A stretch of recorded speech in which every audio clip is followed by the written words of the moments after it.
What's going on, guys, and welcome back to the channel. Today, we'll be taking our first look at Masters of the Universe Chronicles Skeletor. The evil Lord of Destruction is here. Let's get him unboxed and get a closer look. Let's jump into this. Let's go ahead and get this guy unboxed. That way we can get a better look at him.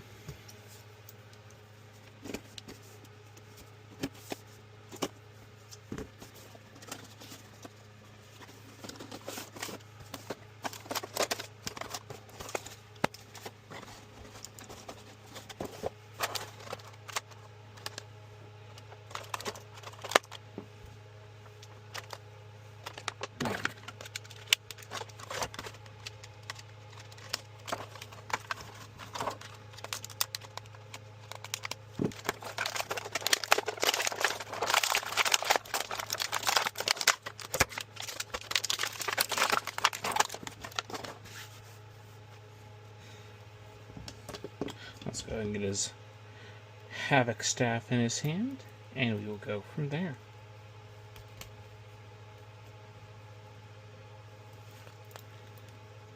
Now that we have Skeletor out of his packaging, let's go ahead and take a closer look to see what all he comes with. So, he comes with 2 interchangeable hands. Similar to the other figures in the line, it seems like they're all coming with just about 2 extra hands. He comes with his Havoc staff. And then, in the way of his cowl and his cape, they look to be removable objects, similar to the original figures in the line, as well as He-Man's armor that's on him currently. Oop, and there goes Skeletor's head. Alright, so now that I've got his head back on, I did take a closer look at the back cape. And while it does look like it could come off, this center post here looks to be glued in, and I can't get it out. So you cannot, at least on this copy here, I cannot get the cape off. The cape is a very flexible rubber, which is okay, but I really wish they would have done a soft goods kind of cape similar to the inaugural Scareglow, or done one similar to the Netflix Skeletor figure that came out as part of the Masterverse line. And I really would have loved it if it had a metal wire going through. That way it was a posable cape. But I'll take what we can get right now. The texture does feel really nice on it, so that's cool.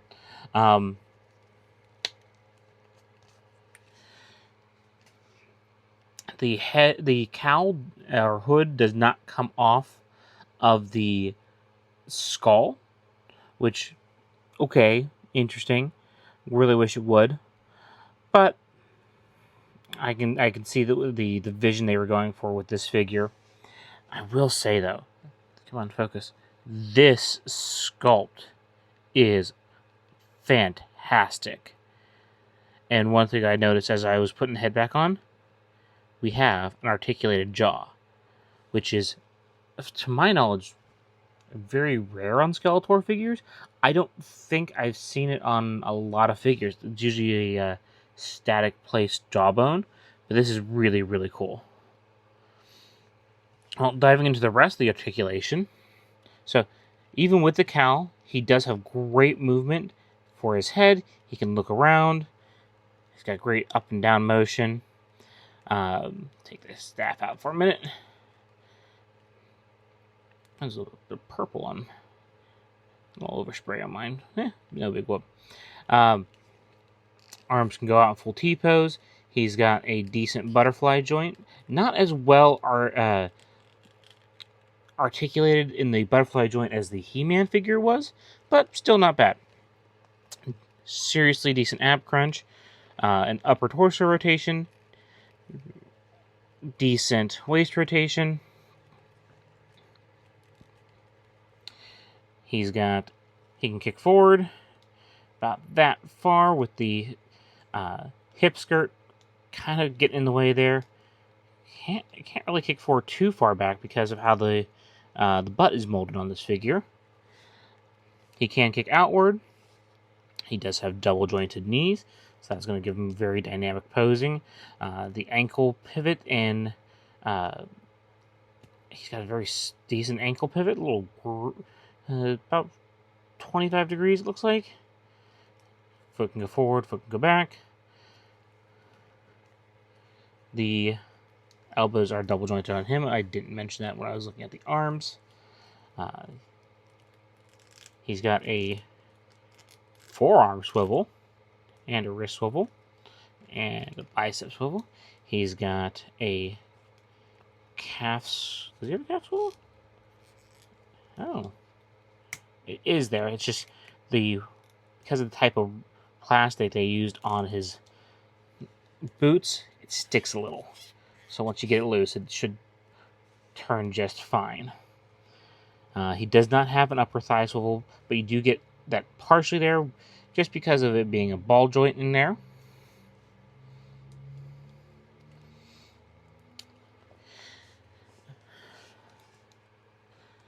Let's go ahead and pull out a couple other figures and see how he compares to them in height. First things first, let me grab the tape measure and see how tall this figure is. So this should be a 6.5 inch scale figure. Come on, stand up. Who does not want to stand right now? So let's go ahead and lay him down. I think I had issues with He-Man for a minute there, too. So with from the toe to the top of the head, he does appear to be just about 7 inches.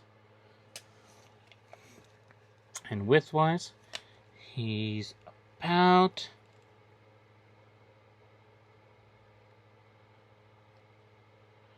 is that 2.5? Yeah, about 2.5 inches across. So let's go ahead and bring in a couple other figures for size comparison. First being Chronicles He-Man.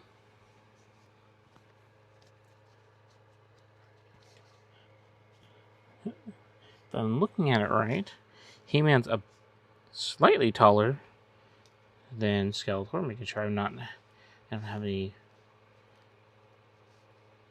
issues with the feet laying flat. Yeah, he is taller than Skeletor, it looks like.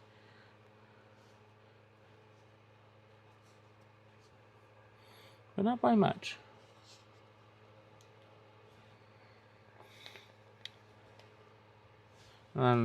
Let's go ahead and grab the inaugural edition Scareglow and see how he stacks up.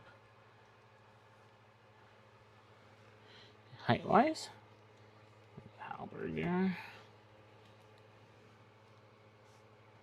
he is also a little taller than Skeletor, which is interesting because one epithet for Scareglow is that he is Skeletor's ghost. But maybe he gets taller when he dies. Who knows?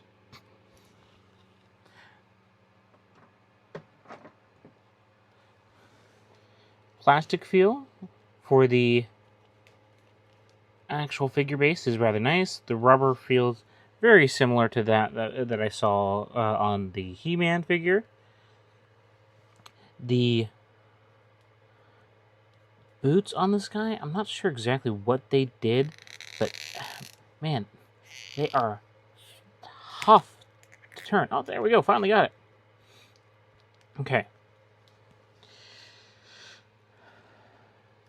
The wrist guards don't have the same kind of impediment as the boots did, but they're very, I don't know, the texture's a little weird on them. But overall, I like how this guy's looking. I like the posable jaw.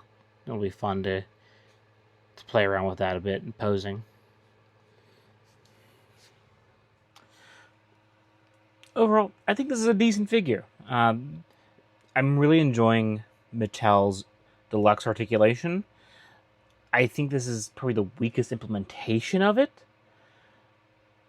But overall, it's a fun figure. I like the deco based on the film. but I don't like him as much as I liked He-Man. Now, I'm more of a Skeletor fan myself than I am a He-Man fan. But not every figure is going to be a banger. This guy, he's fun. If you like Skeletor or you like the film, I recommend checking him out. He's gonna look really good in my collection, especially with that articulated jaw. I think that's the thing that I love the most about him, is because it allows him to be more expressive, along with the dynamic poses you can get out of the new articulation system. Other than that, thanks so much for joining me today. If you liked this video, please consider throwing it a like, and I will see you in the next one. Have a great day.